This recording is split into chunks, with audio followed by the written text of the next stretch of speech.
ક્યારે પણ મહેમાન આવે ત્યારે ઝટપટથી બની જાય ને તેવી વસ્તુઓ, જેમાં એક છે આ બરેજ સેવ ઓર મીઠી સેવ પણ કહેવાય છે, અને રવાનો શીરો બનાવતા હોઈએ છીએ.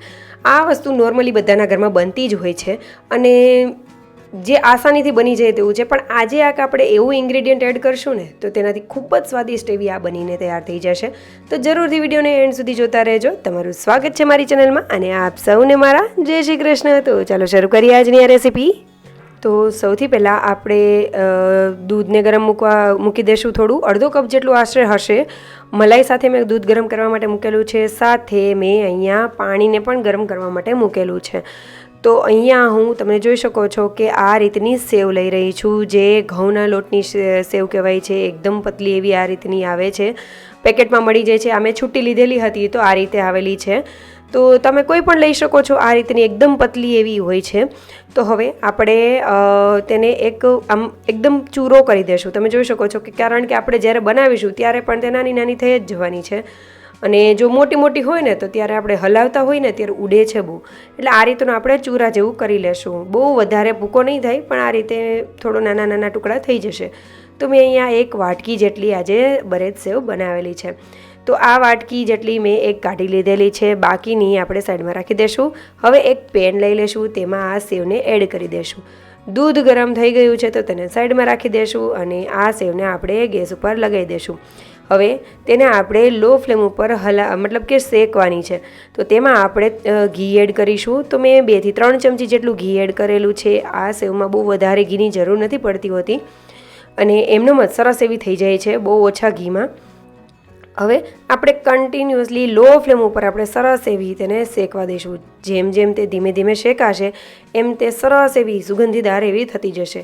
એકચ્યુઅલી આમાં જે સેવ આવે છે એ થોડી શેકેલી પણ હોય છે અને થોડી ઓછી શેકેલી પણ હોય છે, મતલબ આ રીતની પણ હોય છે. તો તમે એ રીતે કરી શકો છો. પણ શેકેલી હોય તો પણ થોડી વાર માટે ઘીમાં રોસ્ટ કરશો ને એટલે સરસ એવી થઈ જશે. તો મેં આ સેવને આ રીતે લો ફ્લેમ ઉપર તમે જોઈ શકો છો કે હલાવેલી છે, મતલબ શેકેલી છે. થોડી વાર થાય એટલે આ રીતે ગોલ્ડન બ્રાઉન કલરની થઈ જશે.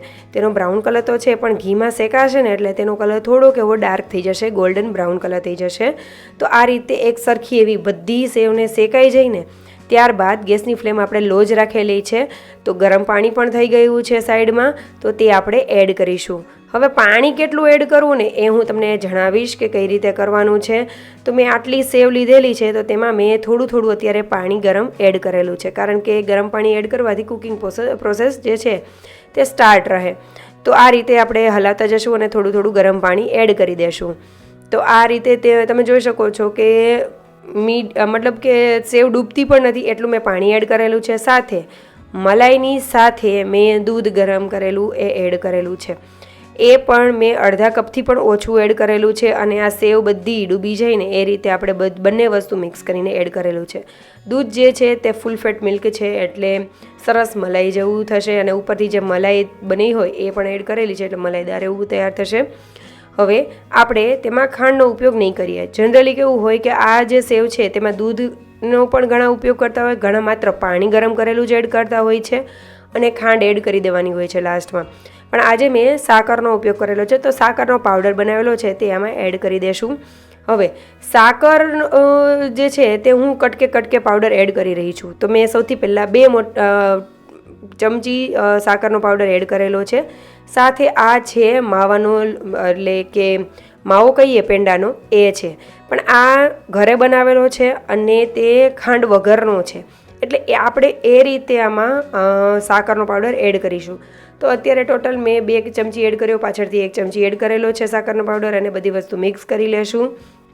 જેટલી જરૂર પડે એટલું એડ કરીશું. તો ટોટલ મેં 5 થી 6 ચમચી ઉપર સાકરનો પાવડર એડ કરેલો છે, કારણ કે અહીંયા દૂધ પણ એડ કરેલું છે, માવો પણ મોડો છે અને સેવ પણ છે. એટલા માટે બધી વસ્તુ બેલેન્સ થાય ને એ રીતે આપણે એડ કરવાનું છે. હવે તમે ખાંડને તમારા ટેસ્ટ મુજબ લઈ શકો છો. મેં અત્યારે સાકર લીધેલી છે. હવે અને અહીંયા હું તમને માપ ન કહી શકું કે આટલા વસ્તુમાં આટલી જ ખાંડ જોશે, કારણ કે વધારે પણ જોઈ શકે અને તમે કઈ રીતની ક્વોન્ટિટી લ્યો છો એની ઉપર ડિપેન્ડ કરે. હવે આપણે આ રીતે સાકરનો પાવડર મેં પાછળથી પણ 2 થી 3 ચમચી એડ કરેલો છે, એટલે ટોટલ મેં 6 થી 7 ચમચી જેટલો એડ કરેલો છે. હવે લો ફ્લેમ ઉપર જ આ બધી જે આપણે રેસીપી બનાવીએ છીએ તે આ ટોટલી લો ફ્લેમ ઉપર કરીશું, કારણ કે તે સરસ એવી ધીમે ધીમે કૂક થાય. હવે જ્યારે પાણી બધું અને દૂધ બધું એબ્ઝોર્બ થતું હશે એટલે તમે જોઈ શકો છો કે તે થોડું એવું ચીકણું લાગે છે, પણ જ્યારે બની જશે ને તો હું તમને આગળ જણાવીશ, જરા પણ ચીકણી નહીં લાગે, એકદમ છૂટી છૂટી એવી તૈયાર થશે. હવે આપણે આ રીતે તેને હલાવતા જશું, કન્ટિન્યુઅસલી આ રીતે ધીમે ધીમે હલાવતા જશું અને બધું પાણી એબ્ઝોર્બ થઈ જશે, દૂધ એબ્ઝોર્બ થઈ જશે. હવે તેમાં આપણે લાસ્ટમાં ઘી એડ કરીશું. 1 ચમચી મેં ઘી એડ કરેલું છે અને હલાવીશું. તમે જોઈ શકો છો કે બધું મોઇશ્ચર જતું રહ્યું છે, એટલે આ એક બાજુ લચકા જેવું તૈયાર થતું જાય છે. તો આ રીતે આપણે કરવાનું છે. હવે ફરીથી મેં પાછળથી પણ બીજી વખત પણ ઘી એડ કરેલું હતું અને આ રીતે હલાવેલું છે, એટલે સરસ એવું ધીમે ધીમે તમે કરશો ને એટલે સાઈડમાંથી બધું ઘી છૂટું પડવા લાગશે અને સરસ એવી થઈ જશે. આ રીતે થઈ જાય એટલે આપણે ગેસની ફ્લેમ બંધ કરી દઈશું અને ડીશમાં જે ડીશમાં ઢાળવાનું છે એ ડીશમાં આપણે ઘી લગાવી દઈશું. આ જે છે બરેજ સેવ, મીઠી સેવ, તેને તમે એમનેમ પણ આ રીતે પણ ગરમ ગરમ પણ સર્વ કરી શકો છો અને તેને એમનેમ પણ સર્વ કરવી હોય તો કરી શકાય, પીસીસ ન કરવા હોય તો પણ જનરલી આપણે મહેમાન આવતા હોઈએ ત્યારે ઢેફલા કે આ રીતે તેના પીસીસ કરતા હોઈએ છીએ. તો આ રીતે ઢાળી દેશું અને સરસ એવી તેને ફેલાવી દેશું અને તેની ઉપર આપણે ગાર્નિશિંગ માટે તમારે જે એડ કરવું હોય તે કરી શકો છો. અંદર પણ ડ્રાયફ્રૂટ એડ કરવા હોય તો કરી શકો છો. હવે જે આપણે માવાનો જે માવો દૂધનો માવો એડ કરેલો છે તેનાથી આમાં કણી પડશે, એટલે કે કણી વચ્ચે વચ્ચે આવશે એટલે એનો ટેસ્ટ ખૂબ જ સરસ એવો આવે છે, માવેદાર એવું લાગે છે. તમે ક્યારેય પણ આ રીતે બરેજ સેવ ન બનાવી હોય ને તો ચોક્કસથી બનાવજો. એકદમ સરસ એવો માવેદાર ટેસ્ટ આવે છે, જે જનરલી આપણે ખાઈએ ને જે બરેજ સેવ એના કરતાં થોડુંક ડિફરન્ટ લાગે છે અને એકદમ ટેસ્ટી લાગે છે. તમે મહેમાનને સર્વ કરશો ને તો ચોક્કસથી પૂછશે કે તમે કઈ રીતે બનાવ્યું. હવે મેં અહીંયા ડ્રાયફ્રૂટમાં કાજુ અને બદામ લીધેલા છે, તમે પિસ્તા કોઈ પણ વસ્તુ ઉપરથી ગુલાબની પાંદડીથી ગાર્નિશ કરવું હોય તો પણ કરી શકો છો. હવે તેને ચોપ કરીને એકદમ બારીક એવા ચોપ કરીને ઉપરથી આ રીતે ગાર્નિશ કરી દેશું અને તેને પ્રેસ કરી દેશું જેથી કરીને તે અંદર ચોંટી જાય. હવે તેના પીસીસ કરી લેશું અને થોડું ઠંડુ થઈ જાય એટલે આપણે તેને આ રીતે ડિમોલ્ડ કરી લેશું. તો આસાનીથી ડિમોલ્ડ થઈ જશે, પીસીસ પણ સરસ એવા થશે અને ગમે ત્યારે ખાશો ને આ તો તમને ખાવાની મજા જ પડી જશે. ગરમ ગરમ પણ ભાવશે અને ઠંડુ થઈ ગયેલું પણ ભાવશે.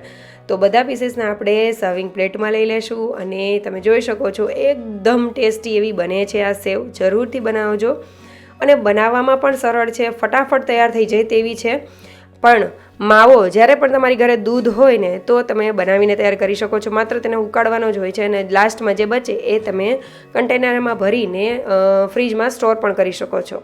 ઇનકેસ તમારી પાસે માવો નથી તો તમે મિલ્ક પાવડર અથવા તો તમે પેંડા હોય ને જે સિંહોરી પેંડા હોય તો બેસ્ટ, કારણ કે એની કણીઓ વચ્ચે આવશે તો ખાવાની મજા આવશે. અને જો એમને પણ પેંડા તમારી ઘરે પડ્યા હોય તો એ એડ કરવા અને ખાંડની ક્વોન્ટિટી ઓછી કરવી દે અથવા તો સાકરની ક્વોન્ટિટી ઓછી કરી દેવી. ખૂબ જ સ્વાદિષ્ટ એવી લાગશે, જરૂરથી ટ્રાય કરજો. દૂધ મલાઈવાળું લેજો, બહુ સરસ એવું લાગશે અને તમે જોઈ શકો છો કે એકદમ છૂટી છૂટી એવી થશે. તો રેસીપી સારી લાગી હોય તો લાઇક, શેર અને સબસ્ક્રાઈબ કરજો. કમેન્ટ કરવાનું ભૂલતા નહીં. Thank you for watching.